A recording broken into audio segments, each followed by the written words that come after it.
What's going on everyone and welcome to the channel. My name's Jack and I'm a chef by trade, and my whole purpose for this channel is to give you 100% confidence in the kitchen as well as teach you absolutely everything I know. I know how much you all enjoyed the creamy garlic mushroom sauce, so in this one we're going to be creating a slightly different version, which is a creamy garlic mushroom chicken masala. If you don't know what masala is, it's a fortified wine which comes in either sweet or dry, and in this case for this recipe we're using the sweet version, and it's produced in the regions that surround the Italian city of Marsala, which is in Sicily. It has the most amazing flavour profile, with it being slightly sweet, rich and a caramel-like flavour. Please sit back, relax and enjoy.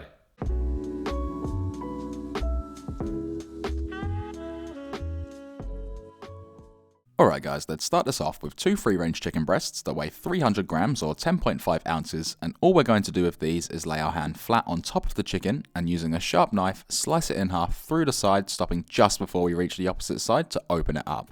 This technique right here is called butterflying. Once we've opened it up, we can then slice it in half through the center cut to create two even-sized fillets or fillets, however you may pronounce it. We can now place the chicken into a mixing bowl, making sure that they're not completely overlapping each other, and add in 1 teaspoon or 3 grams of onion powder, 1 teaspoon or 3 grams of garlic powder, 1 teaspoon or 5 grams of sea salt flakes, 1 teaspoon or 10 cracks of black pepper, and 1 tablespoon or 15 milliliters of olive oil. Now, using your hands or a spoon, we're going to thoroughly mix the seasonings into the chicken, making sure that it's completely coated, and also the garlic and onion powders are optional, but I highly recommend them as they add some serious flavour to the chicken as well as help with browning due to the coating that they create. Anyway, once that's done, we can then pop this aside for the seasoning to develop and get ourselves 200 grams or 7 ounces of Swiss brown mushrooms, which are also known as cremini or chestnut mushrooms, to which we're going to grip nice and tight and slice into thin strips just until you end up with a pile of mushrooms that have been well sliced. For the next ingredient, here is 6 cloves of freshly peeled garlic, and all we're going to do with these is run them along a fine microplane or grater to create a smooth paste, which is also known as minced garlic. Also making sure to scrape out any bits out of the microplane or grater to avoid any wastage. Now last but not least, here is 10 grams or 0.3 ounces of flat leaf parsley, and we just want to tuck it up into a nice tight bunch to make it easier to chop, then grab a nice sharp knife and give this a good old rough chop. With this parsley, it is optional, and if you choose to use it, you can chop it up as much or as little as you prefer.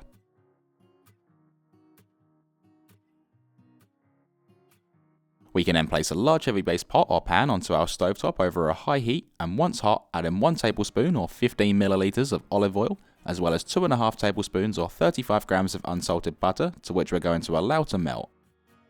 Once the butter is melted, we can then add in the seasoned chicken breasts and sear them for 3 minutes, just until they're golden brown. You may have to do this in batches, just with whichever way you do it, just make sure that the chicken is not overcrowded or on top of one another, as it won't sear properly.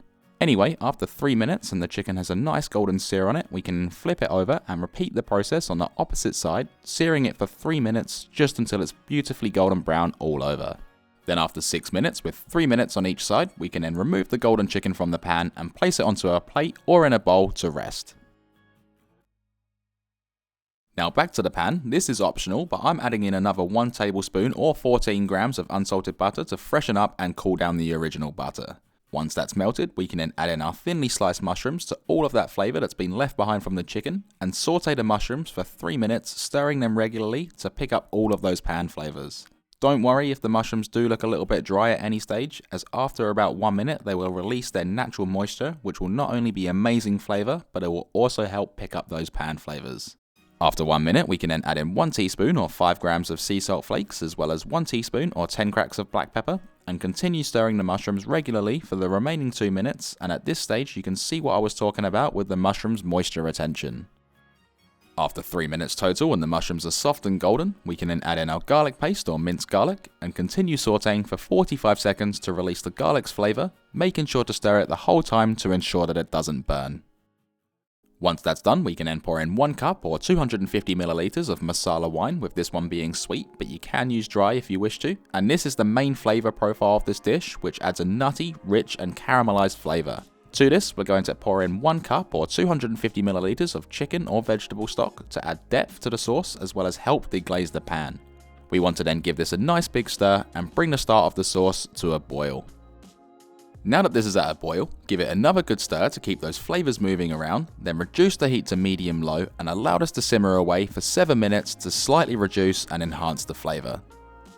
7 minutes later and the sauce is reduced and now has great colour to it, we can pour in 1 cup or 250 milliliters of full fat cream, which is also known as heavy cream, whipping cream and thickened cream. We can then stir that through the sauce for those flavours to become friends and increase the heat to medium-high to bring this to a simmer. We also want to check this for seasoning and adjust it if necessary, and I'm personally going to add in a small pinch of sea salt flakes as well as another 1 teaspoon or 10 cracks of black pepper, but like always, only seasoning to your taste.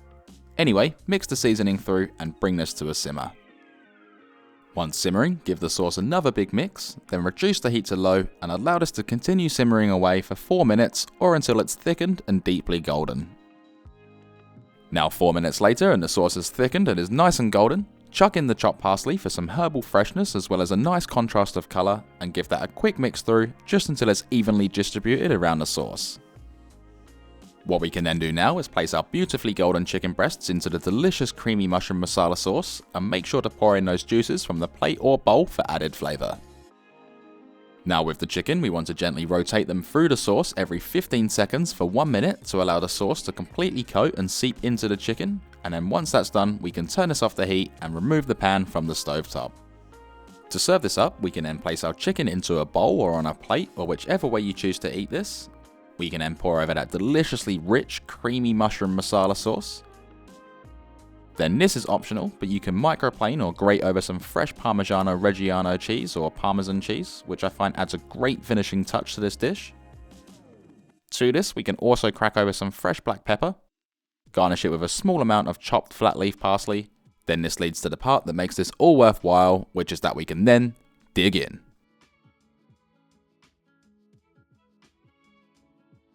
You seriously have to try this one. If you like the creamy garlic mushroom sauce, then you're going to love this recipe. It has the most amazing, rich, sweet, salty, and caramel-like flavour.